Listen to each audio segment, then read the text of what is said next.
All right, I'll call the Villanova Care Group meeting to order. We'll start with the Pledge of Allegiance. Which, no flag, but we'll pretend. Okay. Anyway. I pledge allegiance to the flag of the United States of America and to the republic for which it stands, one nation, under God, indivisible, with liberty and justice for all. Whatever. To the flag overriding us all. Anna Marie, you can't see it? You missed that? Sorry. We did it very It's the invisible. Yes. All right.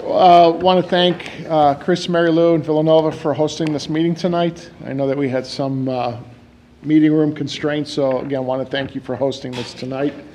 And for everyone coming out, I know that we wanted to, again, continue the discussion on Pike Field. There were some questions that had come out from the last meeting. I know that you wanted to start by going over some of the items here, so if we want to do that, we'll turn it over to you.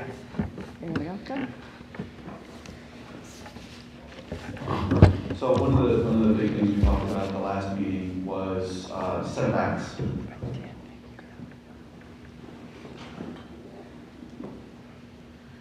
And we talked specifically about 125 feet from the adjacent residences on Barley.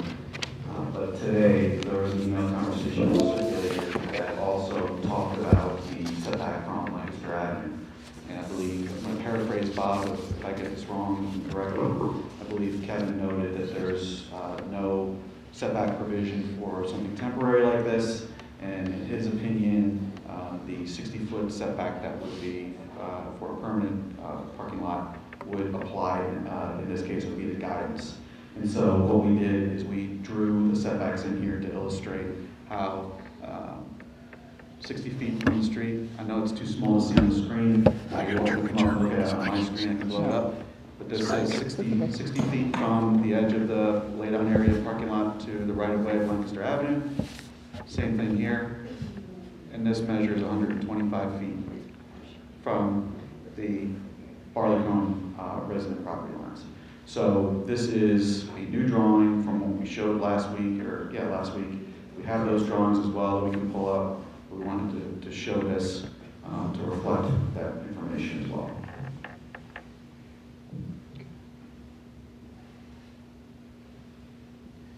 Does anyone have any questions?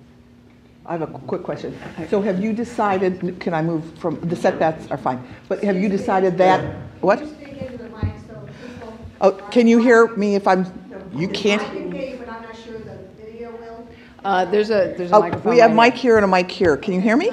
Most people never complain that they can't hear me. Okay, I was just curious. We had spoken about, and Mary Lou had spoken about the different placement of the trailers and things. Is this where you've decided to hang them out? I mean, does that seem like a best spot? I think it'll catch your voice. It's pretty good. Yes, we think that this will work.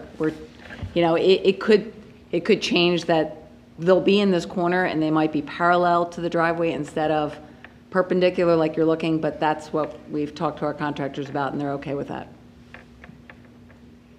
And again, I don't know if I'm going to have another trailer there or not. This is purely right now. There's one trailer there for LF Driscoll, sure. And that, well, I'm sure that there's going to be those four. There could be maybe one more. Gotcha. Not 100% sure. So then how many square feet of laydown will you have then?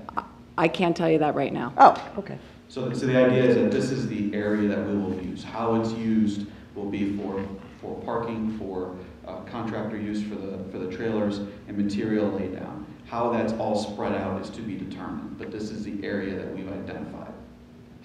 So one of the other things that came up was why do you need less parking? Can't you find some off-site locations?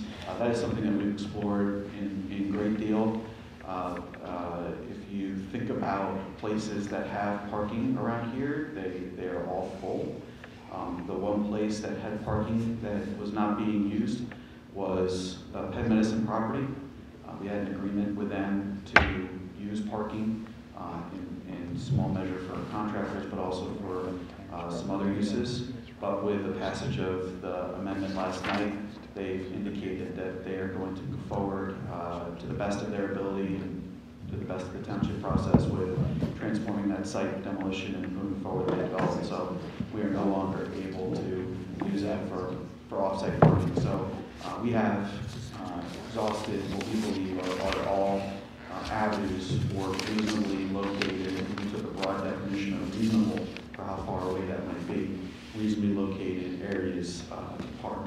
And so this becomes even more necessary for us with the elimination of the availability of that property. All right, I'll ask for questions here. Steve, if you have some. Sure, if I address the audience, Sure, yeah, go Yeah. ahead. I can steal your podium, sir. Actually, it was about a month ago, I presented for the, no, I'm good, I presented for the Stormwater Symposium in the same room. So what we did, I took the original plans, not the new ones from Villanova, and marked them up basically in accordance with what Chris Kowalski just noted. So if you take a look over there, there's 3 plans, they're all the same. There's some highlighted areas, there's some text boxes, and there's also some markers. So feel free to go over when the opportunity arises to note any questions you have. Obviously, you can ask any questions, and we'll take them back. And so everything Chris noted is on those plans, except we just found out about the 60-foot setback from Lancaster Avenue this afternoon from our zoning officer, so that is not. But there was a couple of things where we are asking for maybe different from what was talked about at the meeting. And one was Villanova had noted that they would monitor the crosswalk. So I think it was Ms. Hessman who brought up the item of where pedestrians cross in front of what is the access and egress to the parking structure and what will be to this parking lot. And our request is that if Villanova could, during peak construction hours, more or less have a crossing guard there to make sure that the folks get across safely. If after X weeks there doesn't seem to be much pedestrian traffic, then we could just monitor. Also, and that is in, is this your point, Chris? Yeah. Okay. So that is this area right here, right? That's the right turn in, right turn out. And these piano key, this crosswalk is in here. And I thought it might be advisable to have more or less like a crossing guard there, just in the beginning to see how things go. On those plans, you'll see where we have noted Villanova had said they would put up a 6-foot fence, either chain link with fabric or a wooden stockade type. And they said they'd also go for an 8-foot fence, which would require variance in front of the zoning hearing board. I talked to our zoning folks. Actually, today was the day, if you want to get on the January CHP, to make that variance request, but we'll get you in there as soon as possible so they know it's coming. The one thing we also talked about internally was perhaps, as opposed to an 8-foot fence, a 10-foot fence. Same thought, either wooden stockade, I don't know if they make them, or chain link with that fabric. I think that might give these folks a little better comfort level. I mean, it's not going to stop everybody from seeing everything because there's going to be equipment there, and depending on the elevation of where you're looking, you're going to see things. So, again, everything that was noted on, that we spoke of the other night, is noted on those plans. So please, when you get the opportunity to come up and take a look, and it pretty much reflects this. The differences are 2 items where we're asking for a crossing guard, so to speak, and perhaps a higher fence. Aside from that, our solicitor is working on a developer's agreement with Villanova. So what the developer's agreement does, it lists out very specifically the work that's going to be done. There's financial security. Villanova's already agreed to restore the fields with sod. I don't think that was much of an ask on our part because I know that's exactly what they did when they tore it up for the stormwater management system. So we also asked, and it came up the other night, the fact that it will be compacted, so we're going to ask them to do some scarifying too, to loosen up that soil, to try to get it somewhere near back to its, because you figure when you put a temporary parking lot in, you're going to strip the topsoil, you're going to compact the subgrade, You're gonna put the stone into millings and you're gonna compact them, and then you have this traffic for a couple of years. So, that's all I have. Rick? Chris? I was just going to address that. Do you Go want ahead. to Provide another comment? Yeah, go ahead. Okay. So, just to comment on those things, I don't think the university is willing to commit to having a crossing guard there. What I think we are willing to commit to is observing that area. We don't believe that the pedestrian traffic warrants having someone there full-time. What we do agree is that there needs to be some observation and awareness about it, and if steps need to be taken, we will take them. That is something that we can commit to. It's not any different than any other part of our project along that stretch through which there is pedestrian activity, either through driveways or streets, and we've managed the pedestrian interaction quite well along with our contractors during that time. Regarding the fence, time is of the essence to us, so if there's an opportunity to get on that January meeting, we'd be happy to do that. If it slips later than that, then that's a problem for the timeline. We're happy to talk to the contractor about a 10-foot fence. The challenge with that, and this is what Mary Lou discussed with me, so I don't pretend to be an expert, is that a fence that high may require significant footings and support. So we can't commit to 10 feet without understanding the true implications of that. Certainly 8 feet is not a problem, but if we can do 10 without a big deal, then we can do that certainly at the very least along the Barleycone property line. So everywhere else there's a grade change or a railroad. So I think along that Barleycone line would make the most sense for as a big fence as possible. Okay. And then we'll get you on the agenda then We'll be there. for that. Are you saying the fence would be right on the Barleycone line or where your 125-foot setback is? Right along the fence line of the, At the 125-foot setback? yes. Mr. Yiannopoulos, when you get a chance, if you look up here, I traced roughly where that fence would go based on that 125 feet. Okay. And for reference, I believe, Mary Lou's gotten up so she can correct me, what's drawn here is a little different than what we had drawn the other night, so 125 feet is pulled in a little bit more than what we had shown previously. So, Bob, I know that you wanted to get it to match the end of that stormwater management basin, but this is what 125 feet represents. How much was gained by moving, did we gain some actual? Oh, yeah. Oh, yeah. How much was gained over the previous plan? Because it looks It like, originally was, I want to say, if that's 125 feet, half of that. So Okay. probably, almost two-thirds of it. okay, so there was, I think it was like This area here, 59 feet or 60 feet. that's what's been omitted.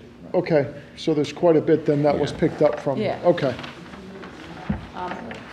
Okay. I guess I have a question, just so I understand what my goal is here. And by putting the 8-foot fence or the 10-foot fence, again, which I can't commit to the 10-foot fence until I talk to the contractors to see how that actually works, because that's an extremely large fence.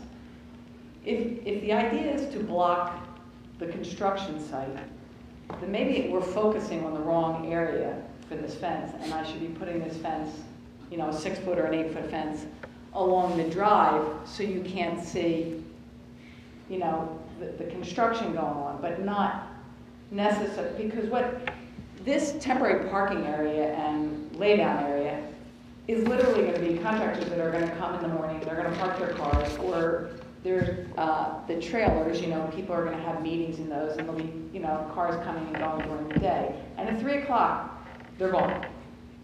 They go home. So that's an empty lot. I can definitely try to get the contractors to put any lay-down material, in a container or something like that to keep it neat. But if I have a fence around it, you're not going to see that anyway. It's not going to pile over the fence. So I'm just trying to figure out what the goal is so that I can address it.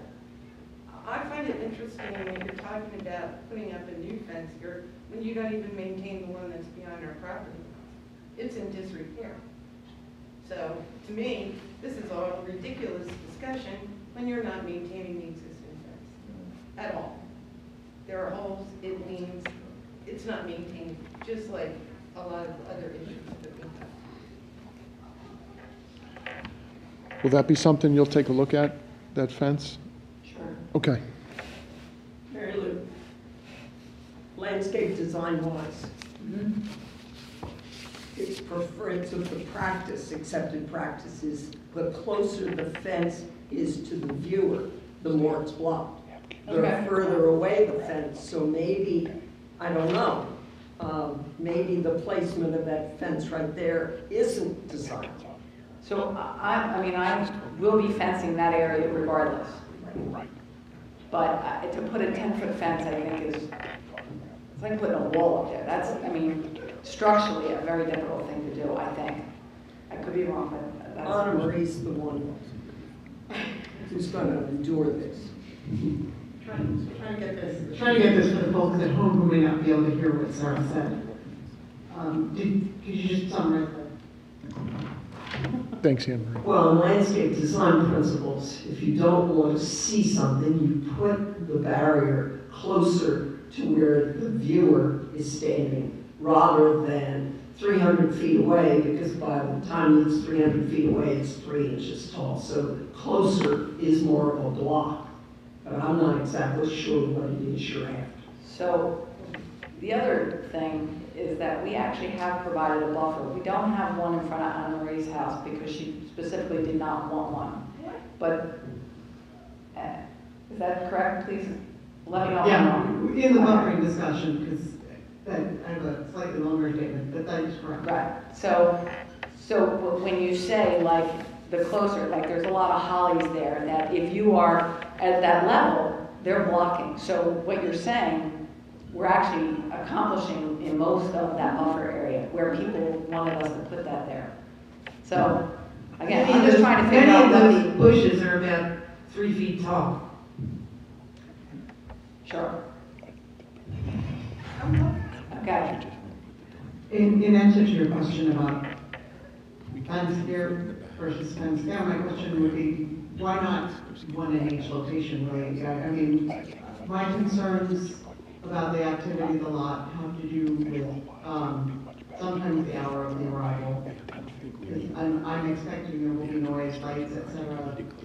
Well, at an early hour and fumes from idling. they will not be, I mean, they shouldn't be idling any trucks in that temporary laydown area. They should be on the pack construction site. So there's one that, the one that's on Pikefield, we'll call it the temporary laydown area. The other one is the construction site for the Foreign Arts Center. So all the trucks will be on that site. This is really a spot, you know, kind of like, I don't want to say an office complex or whatever. You have your trailers and your contractors that are actually working in the field that will come and they'll use their trailers for an office, and they will be parked there during the day and leave at 3 to 4 o'clock in the afternoon. And the trailers that have been on the temporary location on Pike Lot that where you have, I don't know, I can't even remember if you currently have trailers there, but at a certain point, I think for security purposes, you've had some automated flashing lights and noises and stuff like that to deter people from entering the area. This is on the housing site? I thought it was on Pike Lot. There shouldn't be, but on housing site, we definitely have, you know, security camera there, and there was actually a voice activated if someone were to go on the site that, you know, kind of spoke out loud. I'm pretty sure we've changed that though, because it was every time we train on site. It was very dramatic. Like the cat burglar Rick. Not what I was expecting. I thought at one point you had something like that on Pike Lot, and the thrust of my question really is whether or not there will be security measures to deter people from entering this somewhat isolated outpost where we don't want people going, including lights and noises. Chris, you guys got your security. In the temporary laydown area? Yeah, Yes. they do too.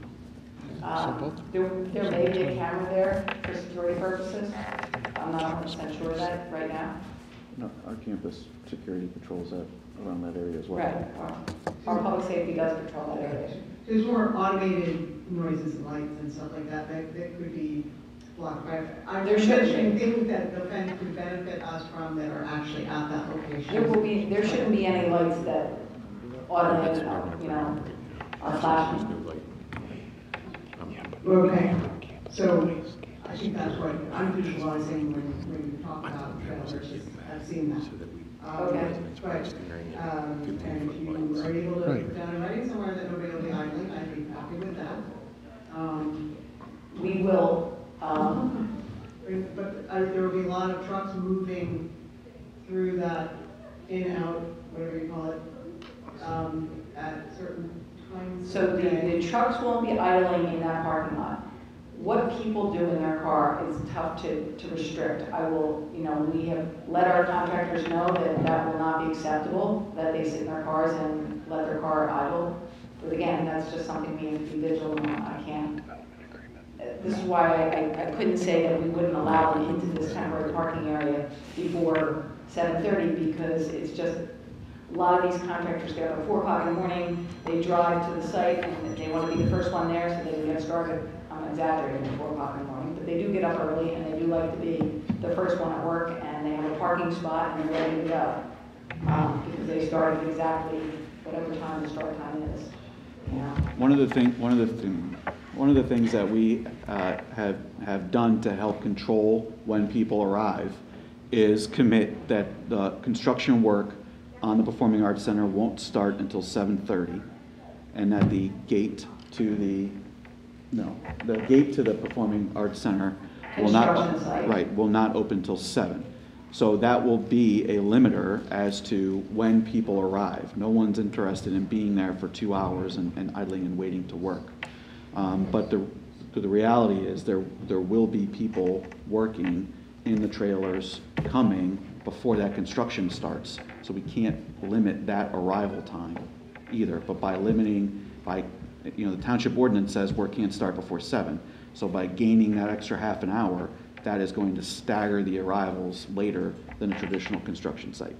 Mary Lou, could you go back to the lighting? Perhaps I need some clarification. I thought at the last VU Cares meeting, so there is no lighting in the temporary parking lot. That is correct. With the exception of in a trailer. Correct, okay. So the parking lot will hopefully have an 8-foot fence, perhaps a 10-foot fence back along the barley cone side around it. That'll have some type of screen. The gate is locked, which I know, so the gate will be locked. So once the workday is done, nobody can get in there. It won't be used for any other events or any parking from any other project. This is, and I'm just reiterating for everybody to understand. So this is solely for lay down and parking of workers, only for the PAC. It won't be used for the Easter egg hunt or anything like that. It's going to be locked. Radnor Township asks. Well, I can't speak for Tammy Cohen. She's very persuasive. Tammy Cohen's very persuasive, so I'll leave you to her design. But that is the plan. That it will be locked. Nobody uses it. Nobody's in there other than perhaps a camera and on your in-house security patrols. Correct. Just a couple questions. How long is the life of this project? 2 years? How long is the life of this project? It's 2 years. What's your cost of this project? What does that have to do with this? It's a question. Just would like to know what the cost is. Well, the whole project's $285 million. And how many houses on Barleycone are affected? Pardon? How many houses on Barleycone are affected in that? What we're talking about, right? Emery, do you have any idea? Emery, Well, I don't think it's just Barleycone. 7 to 9 on our side. Okay. But I think it's the whole Old Oaks neighborhood. Well, Most immediately affected state. the most immediate. Yes, Okay. 7 to 9, 7 to 9? Okay. depending on how they feel about that. Okay. Could it be? Okay.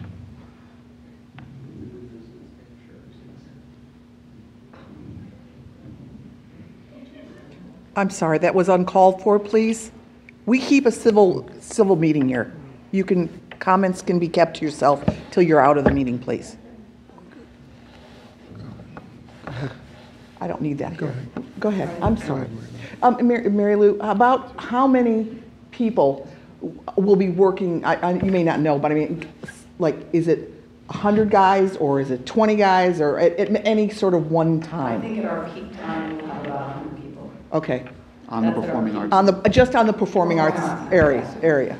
That will include cranes and what have you, digging, you're gonna be digging a foundation, yes? I mean. Yes, but it's all done in phases, so Right. that's not the large phase. Okay. No, but at any one moment. The peak will be in interior. Correct. When we start getting all the. Drywallers technical and- people- Well, the technical people, and because there's 3 performing spaces. Sure. Okay.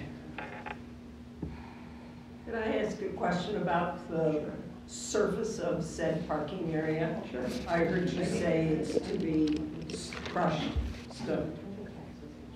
So how are you going to keep, depending on the spring, summer weather, how are you going to keep dust that's going to be kicked up, because it always is, how are you going to keep that on the site rather than flowing into the neighborhoods, flowing into Lancaster Park? I would assume the same way that we're doing housing, which is wetting it down if it gets to that point. But if we keep trucks off of there, we're not going to have all the dirt. I mean, we're not excavating there like you are on the construction side. So some of the difference that's happened, I think when we first started this project, that was one of the big things that we had a challenge with from our standpoint. Our contractor wasn't living up to what we had promised as far as dust and mud and dirt. And so what happened was, as we got to the next phase, which is housing, that was hammered home and understood up front. And I think what you see is the street sweeper there all the time. There's a lot of wetting down of the area, and they're taking it very, very seriously. So I would argue that the dust control has increased and improved significantly during this latest phase of the project, and those are the measures we would implement for this one as well. And if I may add, so mentioned this the other night, so the first project was a little rocky start, the West Lancaster Avenue parking with mud and dust. And after meeting with Mary Lou, and they took a lot of time and effort to build into their contract what Chris had just noted. And just so everybody's aware, once it becomes a building construction project, and our codes folks are in there, Ray Daly, Andy Pancoast, so engineering, we're looking at the outside. And mud on the streets, mud in the inlets, and dust all fall under the erosion and sedimentation control of a project. And the way the DEP has set up its regulations, so if you look at the plans, there's a tire cleaner, there's XYZ. They are minimum control measures, and that's what's required. But what's also required is, if they are ineffective, the applicant is required to do whatever. And I will tell you, I've been on Villanova's site a lot of times. They have a person that washes your tires off before you go through the exit. They have the street sweeper running. They do water it down. So the bottom line is, our inspection firm, QCI, will be on site to monitor erosion and sedimentation control once it really becomes a building project from start to finish. So what they will be looking for is, if there is dust springing up, if there is mud somewhere or anything like that, I've notified Mary Lou directly when I've seen something going way back. She addressed it. Our inspectors now, they're part of this in the fact that the contractors are aware of them. Driscoll, who is new for the Performing Arts Center, they will get to know who our people are, and that is one of their jobs, and that ultimately falls to me, because QCI falls under my purview. So I will be on them to make sure they take care of it. Villanova, I think, has already shown that they want to, as they did with the housing development. We really didn't have a whole lot of issues there. So please feel free, if you ever see anything, to call me, but I think between Villanova and our inspection firm, I think we'll have a very good handle on dust and mud. Okay. I have a quick question.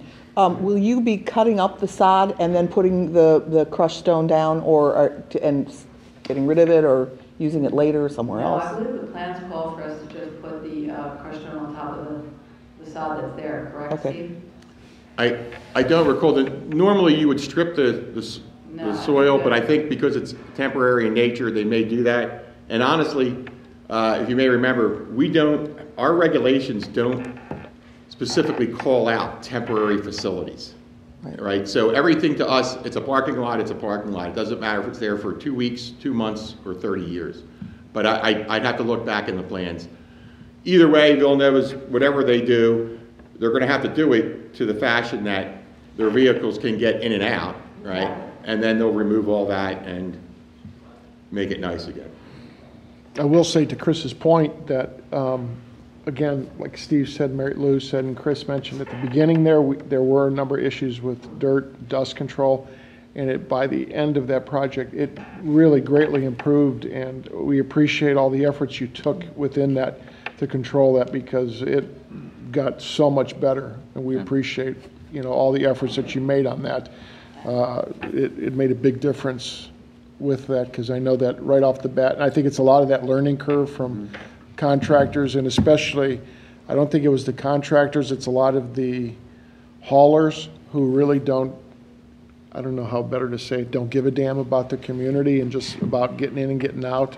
And there's an educational curve from that. And again, we'll make the commitment from our side. If you have a problem with haulers, we'll be more than happy to have our traffic unit jump all over them and provide them with a small piece of paper as well. So just let us know. We'll be more than happy to do that. And Mary Lee, We'll partner, we'll work with you closely on that. But thanks for your efforts in those areas. with the West Avenue parking lot, really, once Mary Lou put the gates up, that stopped so many of our problems, and she's been very responsive. And like I say, in the second contract, they took a lot of pains to incorporate all this. So I think this was the West Avenue parking lot when it was really bad, and I was trying to reach you guys.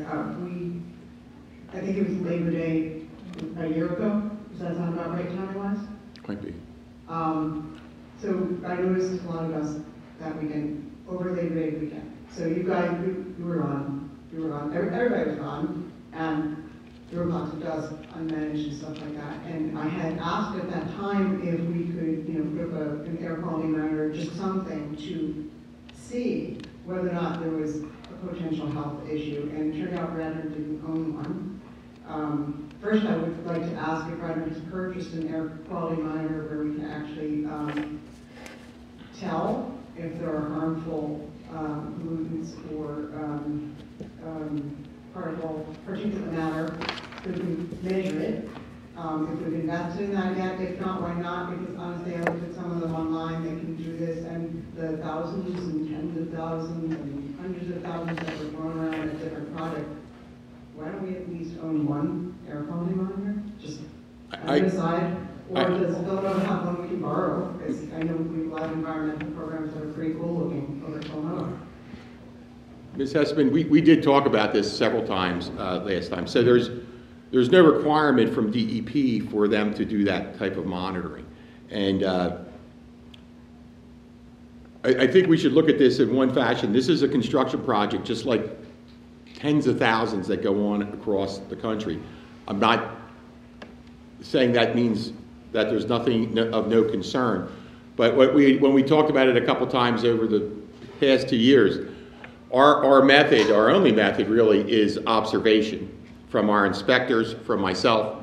And I know I talked to Mary Lou Smith on one holiday weekend while she was down the shore, and there was some mud under the street. So, and she reacted, believe me. I called her, she replied, and the next thing I know, somebody was out there cleaning up mud or doing whatever it was. And it was it was like July 4th. There is no requirement to do that. And the monitoring of that, we don't have that.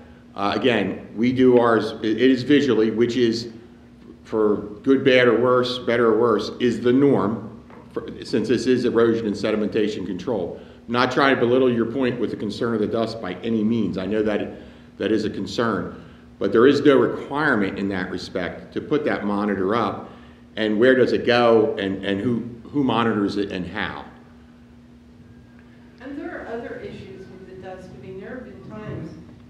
And I could have written my name on the hood of my car from the level of dust. And one of the things I mentioned to Mary Lou is, I really feel very strongly that Villanova should have at the end of the previous project, and should again with this ongoing project, at least make promises to us to clean up, have our windows cleaned. I mean, there's grime and dust, just the prevailing winds.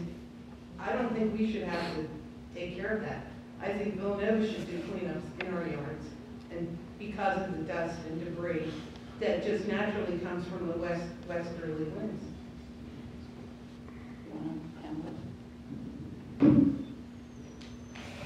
Roberta Winters, I would just like to go back to, first of all, thank you for reaching out to your neighbors to see if you could find other potential parking spaces and shuttle people back and forth. If we would come up with other ideas, may we email you, Chris, for other potential places that we see that might have vacant spots around town? Sure. That will not change this plan, though. I understand, but it may relieve the pressures of Sure. parking throughout the campus, Sure. which I think are a real issue from what you've said before. Mhm. I think in terms of specifically, I would also like to thank you for also addressing the issue of compaction of the soil and providing some potential so that grass might again grow more successfully on the lot. In terms of air quality monitoring, there are 3 monitors in Delaware County. I believe one's in Chester and one's near and there are 2, one in Swarthmore and one down at the lower level. So we don't have air quality monitoring in this part of Delaware County. We do have, however, failing air quality. And you can go to all of the American Lung Association websites and so forth, and our air quality fails. It may not be particulates, but we have ozone, we have other nitrogen oxides, we have, VOCs, we have all those other things that are not helpful to our health or to your students' health. So I think just as we have air quality alerts in Philadelphia when there's a problem with air quality, it really would be helpful given the fact that we are in an asthma zone, if you look historically along this region, and I think it would be prudent in terms of public health if there was air quality monitoring, not just for particulates, which you see with your eyes, but the other kind of harmful gases or pollutants that are in our air. We have a blue route, we have other things.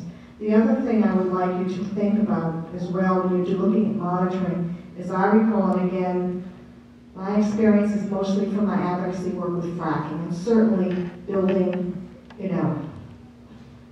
extraction wells in Susquehanna County is very different than construction in Radnor Township. However, there are some parallels in terms of, finding generators that don't emit the fumes that diesel generators do. In terms of having low emission vehicles on the site, there are things you can do to help mitigate some of the air quality problems. The other thing I would like you to look at, and I don't know if you can do this, Steve, or not, is many times when you're looking at permitting, it's done as site-specific. So there are what they call point sites that are being monitored. When you're looking at Radnor Township right now, with the construction that's ongoing at Villanova, and you're looking at construction that may begin at the old PLO lot, or whatever you want to call it, there's going to be a cumulative impact of that construction in terms of impact. So I think it's important that we look not only at the erosion and sedimentation from the point site, but the cumulative impact on our waterways, our wetlands, and also in terms of our air quality. I think in terms of public health and in terms of environmental health, we need to get a bigger picture. Villanova's done a lot, we're going to get a lot more. So I think it's really prudent that we be proactive and be on the cutting edge. So if there's a problem with kids in our neighborhood or Villanova students going into the health clinic, we know that in fact we've monitored and alerted people of potential problems before they become out of hand. Thank you. Thank you. We will take a look at that. We'll see what kind of cost if we contract that service out, because I think it's a bigger, what you talked about, Roberta, it's a bigger issue and a bigger impact, and you make good points with the Blue Route.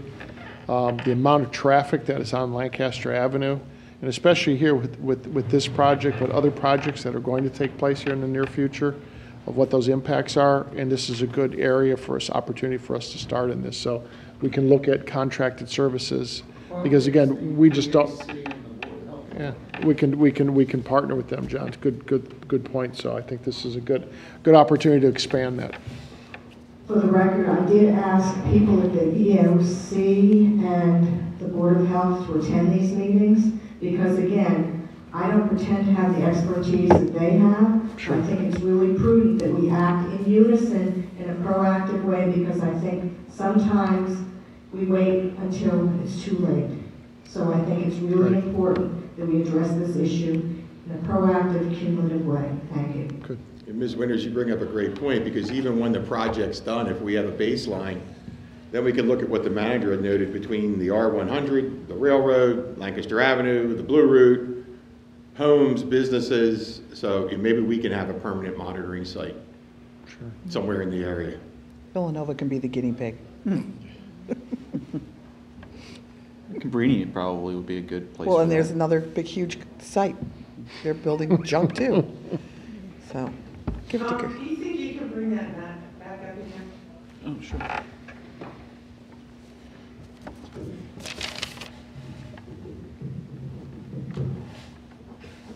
I have a question about, you made a further setback. I would like to see it go a little even further, so that if there's a straight line from that floodplain space that goes straight There's no down. floodplain, that's stormwater management. Whatever. So that area that goes straight down, because in actual fact, the areas behind her house, my house, are also areas that have been flood prone in the past. And quite frankly, it's been 40 years since I haven't had flooding in my yard, and only since the work that Radnor Township had to do prior to allowing this project to happen. That's a really long time. And I have a letter here from Villanova University in June of 1994, when you were raising the level of the field with promises about what you were going to do and how you were going to stop the flooding and how you were going to replant the field and how you were going to plant trees behind our homes for the ones that you were cutting down at the time. And I only saved mine by threatening to climb one of them. It's funny because those trees were never replanted until last year. That's 25 years later. So if we're a little skeptical, some of us who've been here for a long, long time, about what you're going to do and the promises, we have good reason for it. Because I also have my letter written in 1995 in response to the things that weren't completed, weren't done, and the flooding problems that we were continuing to have. And that's my concern. You take this area, you dump crushed stone on it, you compact it, blah, blah. What is that going to change? What is it going to do? And I mean, again, finally, the problem solved. And now, here we go again. Another project, more dirt moved around on this field. Just what's going to cause more problems again. And crushed stone is going to cause all kinds of dust. And as you were already discussing, the area is going to be compacted. And I would at least want to see that line come down and move further, keep it evenly away from our particular properties.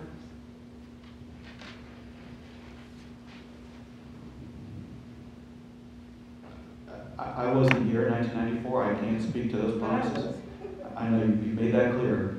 How long I have been here in this role, I think that whether you disagree with me or not, I work pretty hard to keep our promises, and the promises I can keep, Mary Lou keeps them. So those trees that we came to offer you last year were not as a result of any letter. It was being proactive about this project. Oh no, the letter, that promises was made in 1994. I understand. And never fulfilled, I'm just saying. And the stormwater management that we put in was not because the township made us. We did it at the request of the township. It was not part of this project approval.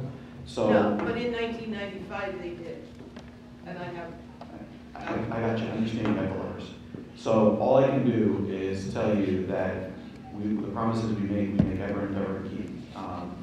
The township is doing a great job of making sure it's that. And as we went through, Steve mentioned it previously, and we went through it at the last meeting with the developers agreement that outlines exactly what is to happen. The township has, and the staff and our engineer have reviewed all of these plans, and they comply with stormwater management requirements. Steve, if you want to speak a little bit more to that, we're happy to have you do that. I'm not trying to diminish your concerns or dismiss them. I'm instead trying to show that we're taking them seriously. Perhaps you don't feel that way, and I understand your skepticism. In my role, I think most of you have heard me say, in one form or fashion, I know Villanova hasn't been a good neighbor over the years, and I'm not trying to gloss over that. I'm not trying to make excuses for that, but all I can do is try to be a good neighbor moving forward. So, you know, I understand your skepticism, and I guess based on the provisions that the township has put in place, there's a lot of checks and balances to make sure that the promises we're making here tonight are fulfilled.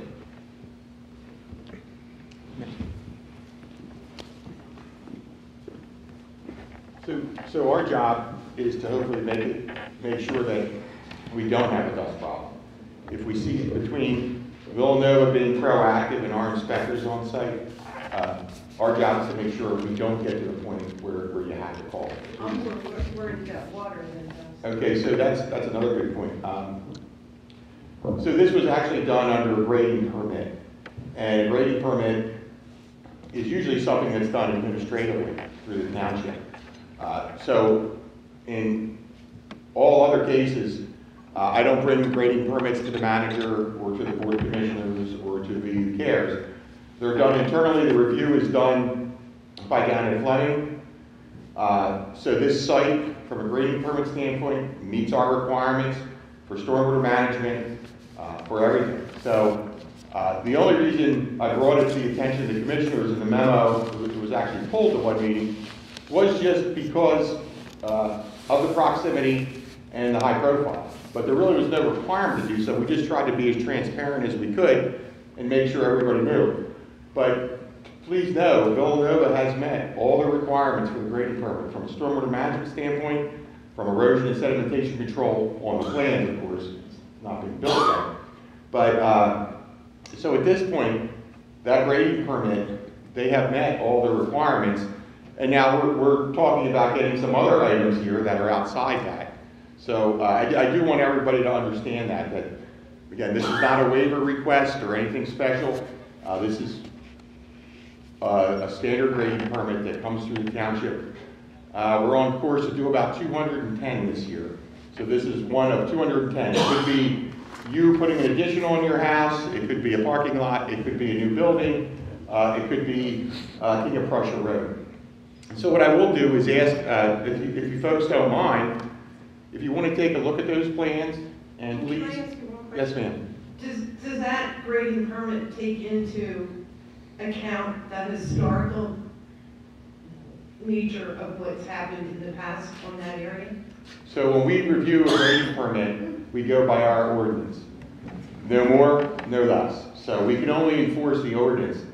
There's, from a historical standpoint, so we look at what the project is. It's grass, it's going to be stone, and that's how we have to by law. Right, but see, that's where I have an issue, because historically, there was a flooding problem, a big one.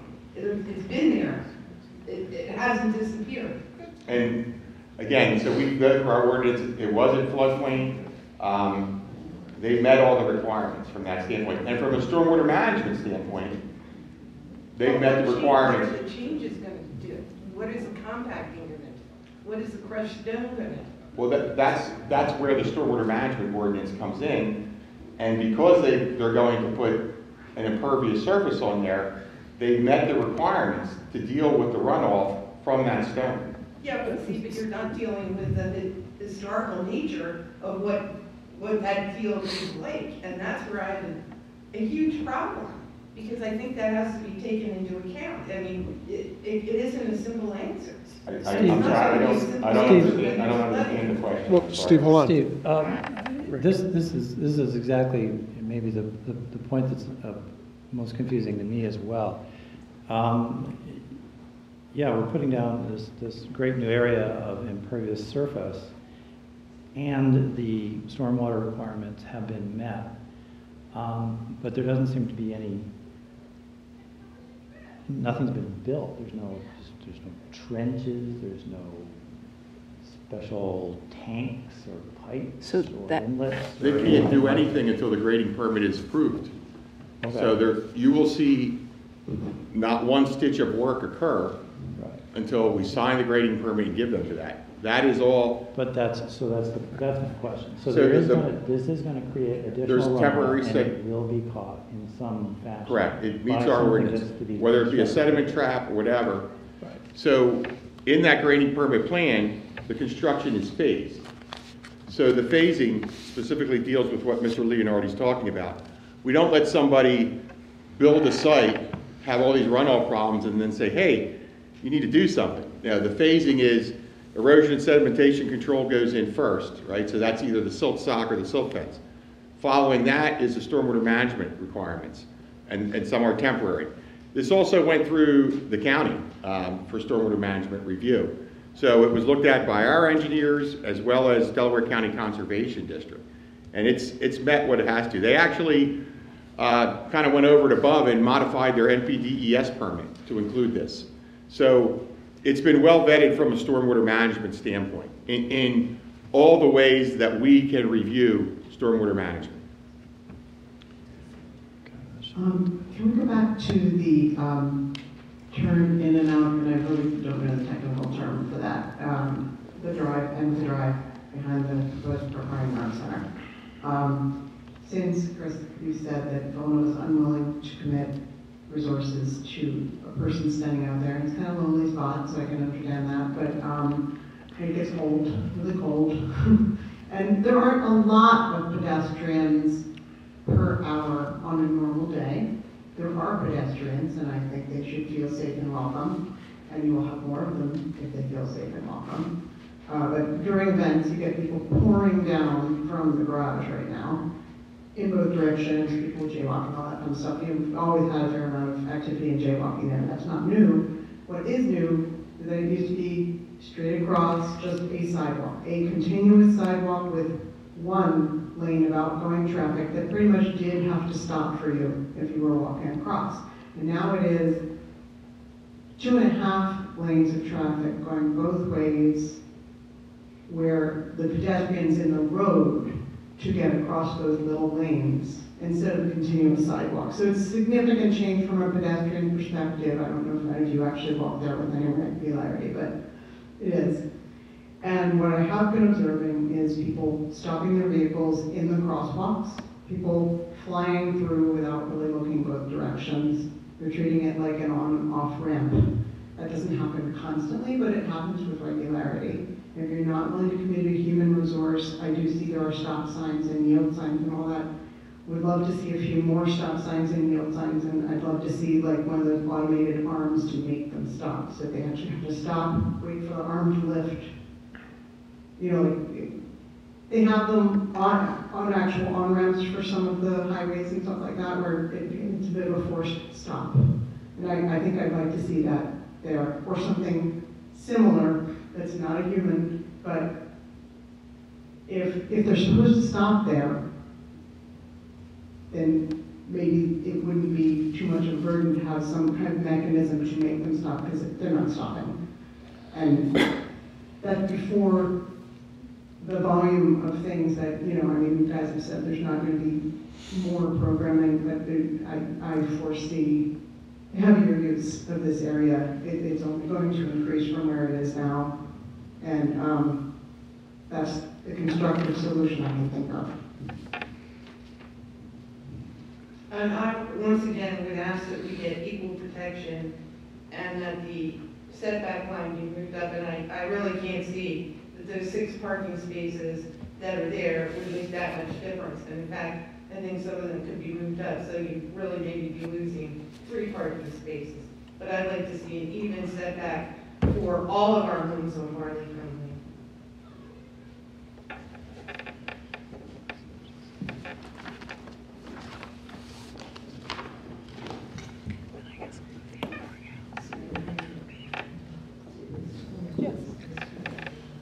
Okay, okay, go ahead, Roberta. I don't know if I have a question now, but I just have one other question, and that is, I sensed from the conversation that was held at the commissioners meeting and our most recent care meeting that there was a sense of urgency on Villanova's part to move this forward. And I was wondering if there are any changes in permitting or processes that go into effect in January that might cause them to be more concerned about moving forward quicker than previous, I mean, the difference between December and January, because I know sometimes things change with the new year, that's all. I can answer that. We've been going through this grading permit process since the spring. So we are in a hurry to move forward with the project. We, as Steve alluded, I don't want to put words in his mouth, we've met the requirements of a grading permit. We're happy to have these conversations and make the kinds of accommodations that we have. We are. But we're ready to move forward with the project. Moving forward with the project means the project will be done quicker.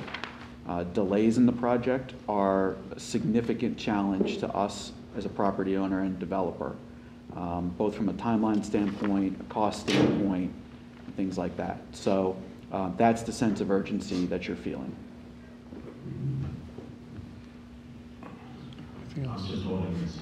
Okay. Doing a good job. Okay. Public comment, any other comments do we have? Questions, comments? Anything? Any other comments from the board? No. All right, Roberta. Someone asked me when this was going to be televised, Okay. because I think sometimes there can be a delay when Villanova does Right. it. And that was just a question that someone asked if they could be expedited so it could be shown in a timely manner. Sure. For people who were not able to attend. Sure. We turn it around as quickly as we can. You know, we're sort of beholden to our great staff who's here taping this tonight. It's non-standard, you know, we're happy to host. I always love a home game. As I pointed out, I always bring cookies. You don't get any cookies at the Township building. But with that, it's not as cut and dry as it is at the Township. So today is reading day. Finals are tomorrow. There could be some streaking outside. I'm not sure. Sometimes that happens. But we'll turn it around as quickly as we can. It won't be 3 weeks. Speaking of home games, big home game tomorrow night at Leocora Center, if anybody would be interested. But we won't mention Okay, that. what I'll recommend here, and I'll ask the committee, what I'd like to do is move this on to where we can get between Steve and the solicitor to come up with a draft development agreement to put the final drawings, you know, the final, if there's any adjustments to the plans. Have Steve work with Mary Lou to get on the zoning hearing board agenda for the fence.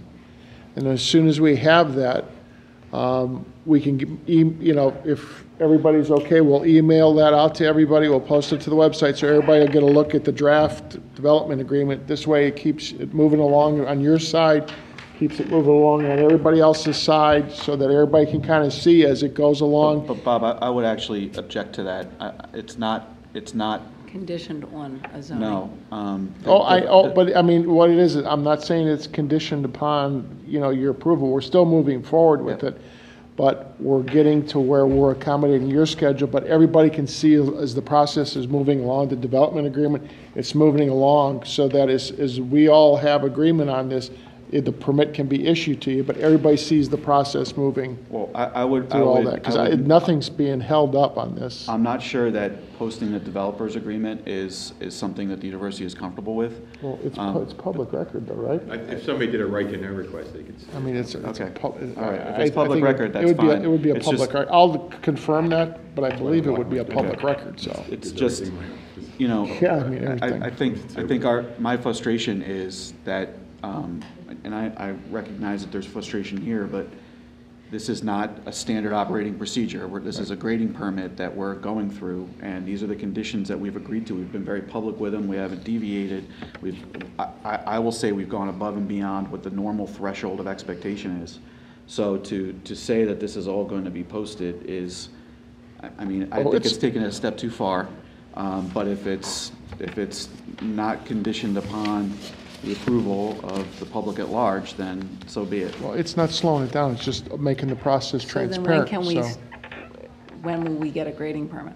I think once we get all this stuff put together, then I just got comments today from Villanova's attorney regarding our request for the developers agreement from our solicitor. I'll contact him in the morning and ask to see something in the normal format. So our concern, Bob, is that our concern is to get this built so that we can start the groundbreaking of the PAC. Right. And, you know, we started this process a long time ago so that we could meet the date of, like, you know, we have contractors that would like to start January 31st. Right. So I got to build this to get them in. Sure. And we're running out of time because of. I understand completely Okay. where you're coming from on this. I just think that this is something that it just daylights everything to the public to say, look, here's what it is. It's not like we're saying, oh, it's conditional that, but I think everybody gets to see everything is out there, the conditions, the terms. And that's what I think this is. It's not, you could probably read it. Do we do that for other grading permits? No, but I think this one is very public in that, and I think this is a good one for us to be able to see. I know that I am quite sure, and the commissioners could correct me if I'm wrong, but I'm going to guess that the Penn Medicine one is going to follow the same route. Yep. I'm almost positive, and I could be wrong. As I and said, the board can guinea correct me pig, on sorry. that. I got to believe that one's probably going to be a very, probably very Cabrini public too. process. Yes, Cabrini too. That's a good point. Jim? I just want to point out that, yes, it is more public than normal, but that's part of what the board asked this committee to do. In Correct. Asking it to be formed, is to have those discussions. So You're absolutely one of the concerns that some have had about just this is, well, it's been on the planning for quite some time. Why wasn't it discussed at this board before it went to the Board of Commissioners? So It doesn't typically Well, go to. and it's right. This is one that really, with a lot of these grading permits and that, they don't. And I think this is one that, from Steve's perspective, and one is I give a lot of credit to Chris and Mary Lou. I understand their frustration, but I think they were willing to say, you know what, we'll go through this because we want to be able to see this, and I appreciate that. But you're correct. Last week, this was in the works. You're correct, for right. a year? I don't know, so it could have been discussed just like it is now a year ago or Right. 10 months ago. So, you know, I think it's important to acknowledge as well that in this one particular case, the particular case of this laydown of this project, there was a sort of lack of definition about when this project was going to take place. And this was always going to be, you know, when the funding was secured, but there was no fixed date. And I think certainly my impression, I think a lot of impression out in the public, that it was going to happen someday, but not immediately. Now, suddenly the timeline is upon us. There's a great deal of urgency. There feels like there's an amazing rush to get it going. So just from that standpoint, I think the Barleycombe people in particular have been taken by surprise. It's understandable that they're a little concerned. And in respect to that concern and that worry, I think a little bit of latitude is called for here. And maybe it should become SOP when you're doing something as magnitude. unfortunate that I said the guinea pig over here lays onto Penn Medicine and Cabrini and anybody else who wants to, you know, rip down Right. and put up stuff, so. I just want to let everybody That know is- that 145 King of Prussia is in for a demolition permit. Okay, good. Just let everybody know that. Mary Lou has to leave. Can we move to Right, the next, set the meeting absolutely. date? So Can we set the meeting there's date? other, the next meeting date, Do you want to do that now, or do you want to you do know it what, by email? we'll send that around, because again, too, I think we'll wait for the next commissioner to be appointed, so. Mary Lou, thank you for Thank coming you. here tonight, and what we'll do is we'll adjourn this meeting if everyone's okay, and then we'll So have all moved. the input. Done. Second? Second. All in favor? Aye. Thank you for hosting the meeting tonight. Thank you very much.